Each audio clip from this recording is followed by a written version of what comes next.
یہ جو خاندان، قبیلے، رنگت، یہ جو اللہ تبارک و تعالی نے الگ الگ بنائی ہے، یہ ہمارے فخر کے لیے نہیں ہے، یہ عزت اور شرافت کے لیے نہیں ہے، یہ تو میں کرنے کے لیے نہیں ہے کہ تو کون ہے، میں کون ہوں، میں کس خاندان کا ہوں، تو کہاں سے آتا ہے۔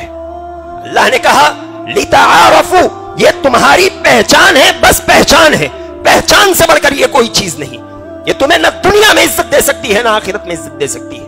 دنیا و آخرت کی عزت چاہتے ہو، ان اکرمکم عند اللہ اتقاکم، جو زیادہ اللہ سے ڈرے گا اللہ تبارک و تعالی کے پاس اسی کا مقام ہوگا، اسی کی عزت ہوگی، اسی کا احترام ہوگا۔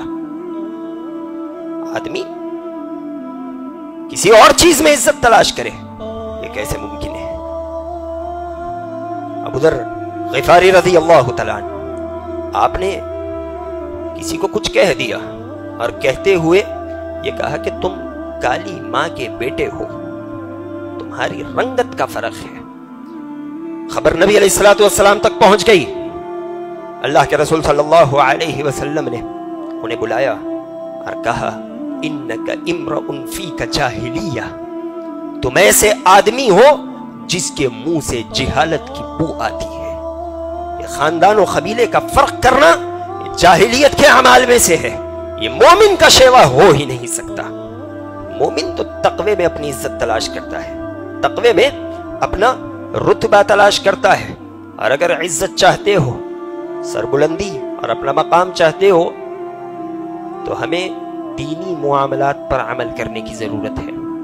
اللہ تبارک و تعالی نے جو دینی معاملات ہمارے حق میں بیان فرمائے ہیں اور جن جن باتوں سے اللہ نے روکا ہے، ہمیں چاہیے کہ ان پر عمل کریں اور منع کردہ چیزوں سے اپنے آپ کو روک لیں۔ یہ چیز ہماری سربلندی کا باعث ہے، اور ایک آخری ذریعہ، آخری سبب جس کے ذریعے سے ہم دنیا و آخرت میں عزت و شرف اور وقار کے مرتبے پر فائز ہو سکتے ہیں، وہ ہے قرآن مجید کا حفظ۔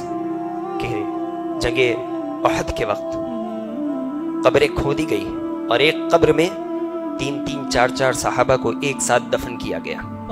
اللہ کے رسول صلی اللہ علیہ وسلم جب کسی صحابی کو قبر میں اتارتے اور 2-4 صحابہ ایک ساتھ رکھے ہوئے ہوتے تو نبی علیہ السلام سوال کرتے کہ ذرا بتاؤ ان میں قرآن کا زیادہ حافظ کون ہے، کس نے قرآن سب سے زیادہ یاد کیا؟ جس کی طرف اشارہ کیا جاتا نبی علیہ السلام اس میت کو اٹھاتے اور سب سے پہلے خبر میں داخل کرتے۔ یہ زیادہ حقدار ہے، یہ قرآن کا حافظ ہے، موت کے وقت بھی اسے عزت سے نوازا جائے گا۔ اور آخرت کا کیا معاملہ ہوگا؟ نبی علیہ السلام کہتے ہیں یقول لصاحب القرآن اقرأ وارتقی ورتل کما کنت ترتل فی الدنیا فإن منزلک آخر آیت تقرأها، پڑھتا جا، منزل پار کرتا جا، پڑھتا جا، رتبہ بلند کرتا جا، ویسے ہی پڑھ جیسے دنیا میں قرآن کی تلاوت کیا کرتا تھا۔ تیرا آخری درجہ وہ ہوگا جہاں پر تو آخری آیت کی تلاوت کرے گا۔ آخرت کے اندر عزت سے نوازا جائے گا، اور صرف حافظ قرآن کو عزت سے نہیں نوازا جائے گا، اس کے والدین کو اللہ تبارک و تعالی ایسا لباس پہنائے گا کہ ساری کائنات اگر بیچ دی جائے تو اس لباس کا عوض ادا نہیں کر سکے گی۔ وہ کہیں گے یا ربنا انا لنا، اے الہ العالمین ہمارے لیے یہ کہاں سے آ گیا، اتنا تو کوئی عمل نہیں تھا۔ اللہ تبارک و تعالی کی جانب سے جواب آئے گا کہ تمہارے بچوں کو تم نے جو قرآنی تعلیم دلوائی ہے یہ اس کا نتیجہ ہے۔ اگر عزت و شرف چاہتے ہیں تو ہمیں قرآن کو تھام لینا چاہیے جتنی ہماری استطاعت ہے۔